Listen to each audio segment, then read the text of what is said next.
गणतंत्र दिवस भारत की राष्ट्रीय यात्रा में एक महत्वपूर्ण मील का पत्थर है। इसी दिन 26 जनवरी 1950 को देश का संविधान लागू हुआ। इसके साथ ही देश की संप्रभु लोकतांत्रिक गणराज्य के रूप में औपचारिक तौर पर स्थापना हुई। बेशक 15 अगस्त 1947 को स्वतंत्रता मिलने के साथ ही भारत में औपनिवेशिक शासन का अंत हो गया था, लेकिन कानून, संस्थागत जवाबदेही और नागरिकों की इच्छा पर आधारित स्वशासन के रूप में भारत का परिवर्तन संविधान को स्वीकार किए जाने के साथ ही पूरा हुआ। हम इस संवैधानिक उपलब्धि को हर साल समारोह पूर्वक मनाते हैं। ये समारोह लोकतांत्रिक संस्थाओं के कामकाज और राष्ट्र की विविधता को प्रतिबिंबित करते हैं। गणतंत्र दिवस समारोह हमारे संवैधानिक आदर्शों को सार्वजनिक मंच पर लाते हैं। यह नई दिल्ली में कर्तव्य पथ पर होने वाले राष्ट्रीय समारोह और परेड में सबसे ज्यादा परिलक्षित होता है। यह परेड सैनिक अनुशासन, सांस्कृतिक विरासत और क्षेत्रीय प्रतिनिधित्व को सामंजस्यपूर्ण प्रदर्शन करती है। इसमें राज्यों और संघ शासित क्षेत्रों की झांकियां भारत की सांस्कृतिक विविधता को रेखांकित करती हैं। देश भर में राज्यों की राजधानियों, जिलों, शैक्षिक संस्थानों और स्थानीय समुदायों में ध्वजारोहण समारोह, आधिकारिक आयोजन और सांस्कृतिक कार्यक्रम आयोजित किए जाते हैं। ये आयोजन गणतंत्र दिवस को संविधान के मूल्यों और सिद्धांतों की पुष्टि करने वाला साझा नागरिक अवसर में तब्दील कर देते हैं। 26 जनवरी को गणतंत्र दिवस घोषित करने का फैसला भारत की संवैधानिक शुरुआत को उसके स्वतंत्रता संग्राम के मील के पत्थरों में शामिल करने के सोचे समझे ऐतिहासिक चयन को प्रतिबिंबित करता है। यह तारीख 1930 में पूर्ण स्वराज्य दिवस मनाए जाने से लेकर 1950 में स्वशासन की संवैधानिक प्रणाली को औपचारिक तौर पर स्वीकार किए जाने तक के 2 दशकों में स्पष्ट प्रगति का प्रतीक है। इस यात्रा को समझना गणतंत्र दिवस को समझने के लिए जरूरी है। इससे पता चलता है कि राजनीतिक आकांक्षा को किस तरह धीरे धीरे एक टिकाऊ संवैधानिक व्यवस्था में परिवर्तित किया गया। राष्ट्रीय स्वतंत्रता संग्राम के दौरान प्रस्ताव पारित किए जाने के बाद 1929 में पूर्ण स्वराज की मांग औपचारिक राजनीतिक लक्ष्य बन गई।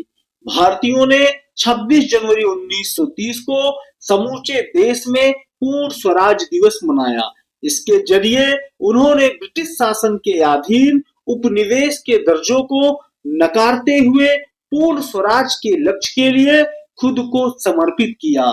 यह स्वतंत्रता संग्राम में एक निर्णायक मोड़ था, जिसके माध्यम से देशवासियों ने औपनिवेशिक शासन के अंतर्गत संवैधानिक सुधारों की मांगों से आगे बढ़ते हुए एक स्पष्ट राजनीतिक लक्ष्य सामने रखा।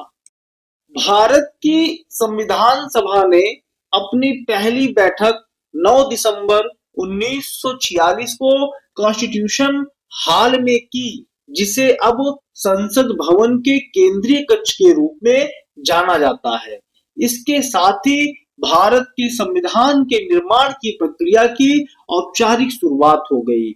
इस सभा ने स्वतंत्र भारत के संविधान के निर्माण की अपनी जिम्मेदारी को पूरा करने के लिए 2 वर्ष, 11 महीने और 17 दिन काम किया।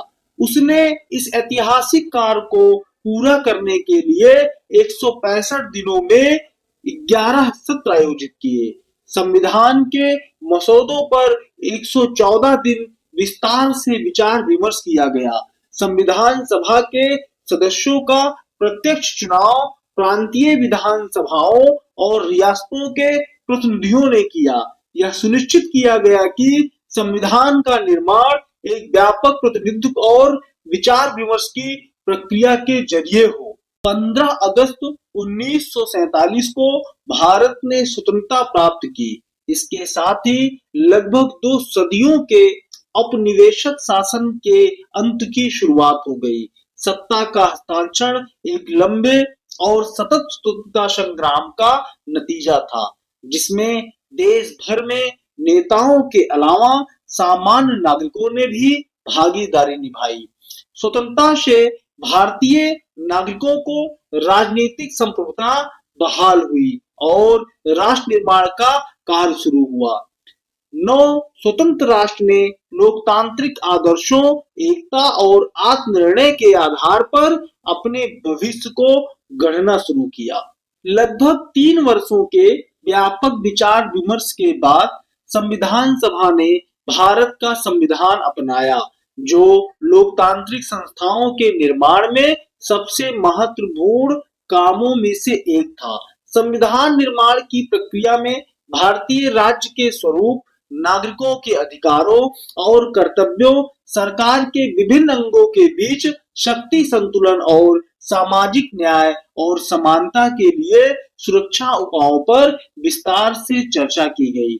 संविधान को अपनाना लोकतांत्रिक मूल्यों और संवैधानिक सिद्धांतों पर आधारित शासन व्यवस्था स्थापित करने के इस सामूहिक प्रयास की पराकाष्ठा संकेत था। इसे अंगीकार करने की तारीख 26 नवंबर 1949 औपचारिक रूप से प्रस्तावना की अंतिम पंक्ति में दर्ज है, जो इसके संवैधानिक अधिकार और ऐतिहासिक महत्व को रेखांकित करता है। जब 26 जनवरी 1950 को संविधान लागू हुआ, तो भारत औपचारिक रूप से एक संप्रभु लोकतांत्रिक गणराज्य बन गया, जिसने स्वतंत्र भारत में संवैधानिक शासन की शुरुआत की। 1976 में 42वें संशोधन अधिनियम के जरिए समाजवादी और धर्मनिरपेक्ष शब्द जोड़े गए। इसके बाद भारत संप्रभु, समाजवादी, धर्मनिरपेक्ष लोकतांत्रिक गणराज्य बन गया। नए बनाए गए संविधान को भारत सरकार अधिनियम 1935 के स्थान पर लागू किया गया। इसके साथ ही संविधान के तहत काम करने वाली लोकतांत्रिक संस्थाओं को अधिकार और संप्रभुता सौंप दी गई। 26 जनवरी की तारीख जानबूझकर चुनी गई थी, क्योंकि यह तारीख 1930 के पूर्ण स्वराज्य के ऐतिहासिक विरासत को संजोए हुई थी। इस दिन पूर्ण स्वतंत्रता को राष्ट्रीय लक्ष्य घोषित किया गया था। इस तारीख को संविधान लागू करके स्वतंत्र भारत ने प्रतीकात्मक रूप से स्वतंत्रता आंदोलन के राजनीतिक संघर्ष को संवैधानिक गणराज्य के संस्थागत ढांचे से जोड़ा। भारत का संविधान 26 नवंबर 1949 को अपनाया गया और 26 जनवरी 1950 को लागू हुआ। भारत का संविधान वह आधारभूत दस्तावेज है जिससे भारतीय राज्य का कामकाज संचालित होता है। इसके लागू होने के साथ ही भारत औपचारिक रूप से एक संप्रभु लोकतांत्रिक गणराज्य बन गया, जो कानून और लोकतांत्रिक संस्थानों द्वारा निर्देशित है। 1976 में 42वें संशोधन अधिनियम के जरिए इसमें समाजवादी और धर्मनिरपेक्ष शब्द जोड़े गए, जिससे भारत एक संप्रभु, समाजवादी, धर्मनिरपेक्ष लोकतांत्रिक गणराज्य बन गया। गणराज्य के मार्गदर्शक सिद्धांतों न्याय, स्वतंत्रता, समानता और बंधुत्व को निर्धारित करती है, जो संविधान के कामकाज और इसके प्रावधानों की व्याख्या का आधार है। संविधान में संघ और राज्य दोनों स्तरों पर विधायिका, कार्यपालिका और न्यायपालिका की शक्तियों और जिम्मेदारियों को निर्धारित करके शासन की संरचना को परिभाषित किया गया है। यह नियंत्रण, संतुलन और जवाबदेही की एक प्रणाली स्थापित करता है। यह निम्नलिखित का भी प्रावधान करता है: मौलिक अधिकार, आवश्यक स्वतंत्रता और कानूनी सुरक्षा सुनिश्चित करते हैं। राज्य की नीति निर्देशक सिद्धांत शासन और सार्वजनिक नीति को मार्गदर्शन करते हैं। मौलिक कर्तव्य जो नागरिक जिम्मेदारी को रेखांकित करते हैं। ये सभी प्रावधान मिलकर उस संवैधानिक ढांचे का निर्माण करते हैं जिसके माध्यम से भारत का शासन चलाया जाता है और ये गणराज्य के लोकतांत्रिक कामकाज का मार्गदर्शन करते हैं। हर साल गणतंत्र दिवस एक साझा राष्ट्रीय गौरव के रूप में मनाया जाता है। इस दिन समारोह, रंग और सामूहिक यादें एक साथ मिल जाती हैं। राजधानी से लेकर देश के दूर दराज के इलाकों में यह दिन ध्वजारोहण करके और सशस्त्र बलों और स्कूली बच्चों की परेड के आयोजनों से मनाया जाता है, जिससे इस दिन के महत्व का एक साझा एहसास जगता है। इन परेडों में सबसे भव्य और महत्वपूर्ण परेड नई दिल्ली के कर्तव्य पथ पर आयोजित की जाती है, जो देश की सांस्कृतिक विरासत और सैन्य शक्ति की एक बहुरंगी तस्वीर दिखाती है।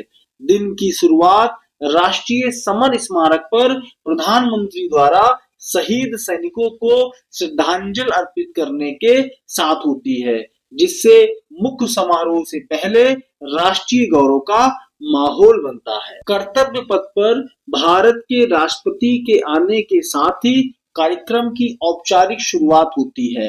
राष्ट्रीय ध्वज फहराने, राष्ट्रगान और 21 तोपों की सलामी के साथ परेड की शुरुआत होती है। सेना, नौसेना और वायुसेना की मार्चिंग टुकड़ियां और अन्य वर्दीधारी सेवा बल औपचारिक रूप से परेड करते हुए कर्तव्य पथ से गुजरते हैं, जो उनके अनुशासन और तालमेल को दिखाता है। यंत्रिक टुकड़ियां और चुनिंदा रक्षा प्रस्तुतियां इस भव्य दृश्य को और भी शानदार बनाते हैं। परेड की एक खास बात यह है कि इसमें राज्यों, केंद्र शासित प्रदेशों और मंत्रालयों की झांकियां प्रदर्शित की जाती हैं, जो क्षेत्रीय संस्कृति और राष्ट्रीय महत्व के विषय को दिखाती है। जुलूस में शामिल सांस्कृतिक प्रस्तुतियां भी इसकी औपचारिक लय को बाधित किए बिना इसमें भव्यता पैदा करती हैं। परेड का एक मुख्य आकर्षण उन शहीदों को सम्मानित करना है जिन्होंने देश के लिए अपने प्राणों की आहुति दे दी है और देश सेवा करने वाले सैन्य कर्मियों और नागरिकों को वीरता पुरस्कार प्रदान करना है। मोटरसाइकिल, कलाबाजी के प्रदर्शन और भारतीय वायुसेना के फ्लाई पास्ट जैसे मुख्य आकर्षणों के बाद परेड का भव्य समापन होता है। औपचारिक कार्यक्रम 3 दिन बाद 29 जनवरी को संपन्न होते हैं। इसे बीटिंग द रिट्रीट समारोह कहा जाता है। यह विजय चौक पर होती है और गणतंत्र दिवस समारोह के औपचारिक समापन का प्रतीक है। बीटिंग रिट्रीट सदियों पुरानी सैन्य परंपरा का प्रतीक है, जब सूर्यास्त के समय रिट्रीट की ध्वनि बजने पर सैनिक लड़ना बंद कर देते थे, अपने हथियारों का म्यान में रख लेते थे और युद्ध के मैदान से हटकर शिविरों में वापस लौट जाते थे। वंदे मातरम।